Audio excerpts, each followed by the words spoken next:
अस्सलाम वालेकुम नाज़रीन, आप देख रहे हैं आहट न्यूज़ चैनल और मैं हूं इरफान इम्तियाज़। नाज़रीन कराम, जो अब जो सोशल मीडिया का दौर है, सोशल मीडिया के जहाँ पे फ़वाइद बहुत ज़्यादा हैं, इंटरनेट के फ़वाइद बहुत ज़्यादा हैं, लेकिन वहीं पे इसकी वजह से अफ़राद धोखाधड़ी के भी जो अंदाज़ है वो भी बदल गए हैं और बहुत ज़्यादा फ्रॉड जो है वो भी देखने को मिलते हैं। ऑनलाइन फ्रॉड जो है वो देखने को मिलते हैं, जिसमें मुख्तलिफ़ तरह का तरीके से लोगों को जो है वो लूटा जाता है, मुख्तलिफ़ तरीके अपनाए जाते हैं लोगों को लूटने के लिए।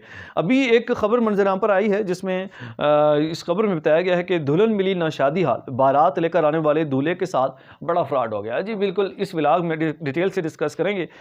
भारत में ये वाक़या रुमा हुआ है और 24 साल दीपक कुमार, जिसकी जो है वो दुबई में जो है वो रहाइश पजीर था अपने रोज़गार के सिलसिले में, और दुबई से भारत वापस आया और उसने शादी करनी थी और रियासत पंजाब का वो रहने वाला था। 3 साल कबल उसकी दोस्ती हुई, जो कि मनप्रीत एक लड़की का नाम है। इंस्टाग्राम के ऊपर उसकी दोस्ती होती है और उसके बाद उसकी मुलाकात कभी नहीं हुई।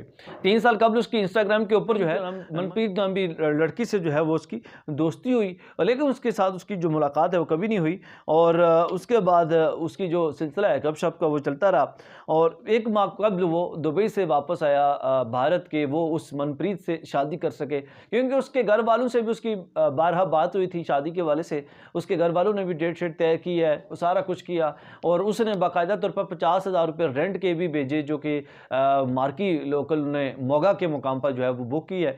और मोगा के मुकाम पर उनकी जानिब से बताया जा रहा था कि रोज़ गार्डन के नाम से एक मैरिज हॉल है, वहाँ पे जो है वो शादी करनी है। और अच्छा, इसमें हैरत की बात यह है कि ये जो नौजवान है, ये साहब जो है जिनकी शादी होनी थी दुबई के अंदर मुकीम थे, तो इन्होंने एक बार भी शादी से पहले जो है वो उस लड़की से, मनप्रीत से मुलाकात नहीं की और उसने उसी चीज़ का फ़ायदा उठाया। और शायद वो वैसे भी धोखाबाज ग्रुप हुआ होगा और उसने उसी चीज़ का फ़ायदा उठाया, उससे 50,000 रुपया भी लिए और बाकी भी बड़ी वो गिफ्टिंग वगैरह काफ़ी चीज़ें वो मंगवाते रहे। लेकिन इन साहब ने जो है वो उनसे एक बार पहले देखना, मुलाकात करना भी गवारा ना समझा कि मतलब हकीकत, वो कहते हैं ना, हकीकत जान कर जियो कि हकीकत क्या है वो देख सकता है, या सब चीज़ें उसके सामने आ सकती। तो वो जो है वो 3 साल सिलसिला चलता रहा। 1 माह कबल वो शादी के लिए वापस आया दुबई से और मनप्रीत के अहले खाना से उसने फ़ोन पर बातचीत की और शादी तय की। दीपक कुमार जो है वो शादी के दिन ही जनाब, वो सीधा शादी के दिन ही आया और बारात लेकर आया, और ताकि वो मोगा जाके, पंजाब रियासत का रहने वाला था, वो मोगा जाके जो है वो उसके साथ शादी कर सके उसी हाल में जाके, और उसी बारात वाले दिन ही वो आया और वो सफ़र तय किया बारातियों के साथ उसने। दुल्हन वालों ने जो है वो शादी हॉल बुक करवा दिया था, जो उसने पैसे भेजे थे, और रोज़ गार्डन मैरिज हॉल जैसे मैंने आपको बताया वो बुक करवाया था। और अच्छा, 50,000 उसने पहले पे किए। और लेकिन जब वो वहाँ पे पहुँचे, उस मैरिज हॉल को जब वो ढूँढने लगे, लोगों से पूछा कि ये रोज़ गार्डन जो मैरिज हॉल है ये कहाँ पे है? लोगों ने बताया भाई यहाँ पे तो इस तरह का कोई मैरिज हॉल है ही नहीं है।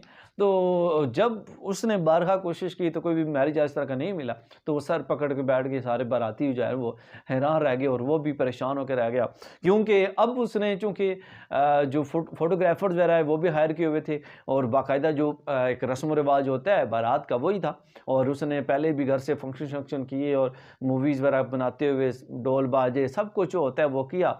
लेकिन जब वहाँ पे पहुँचे तो आगे इतना बड़ा फ्रॉड उनके साथ हुआ, ना ही आगे जो है जनाब को दुल्हन मिली और ना ही मैरिज हॉल, मतलब मैरिज हॉल का नाम निशान नहीं है। और उसके बाद उसने टैक्सियाँ बुक करवा थी, जो लोग मतलब इतने दूर से सफ़र करके आए उन सब का जो फेयर है, किराया वगैरह, वो भी इसके सर पड़ गया। और यूँ जो है वो कहते हैं ठगे गए बड़े ही ज़बरदस्त तरीके से। और इसलिए कहते हैं कि सोशल मीडिया के ऊपर बगैर तहकीक के आपको किसी पे यकीन नहीं करना चाहिए, और आपको तहकीक करें। उसके बाद उन साहब को कम से कम 1-2 बार जो है 3 बार मिलना चाहिए था, ऑब्ज़र्व करना चाहिए था कि वो कैसे हैं, ज़रा हकीकत पर मबनी है या नहीं है, इसमें क्या। तो इस वाले से आपकी क्या राय है? कमेंट सेक्शन में राय का इज़हार करना ना भूलिएगा। एक नए व्लॉग के साथ फिर हाज़िर होऊँगा, इजाज़त दीजिए, अल्लाह ने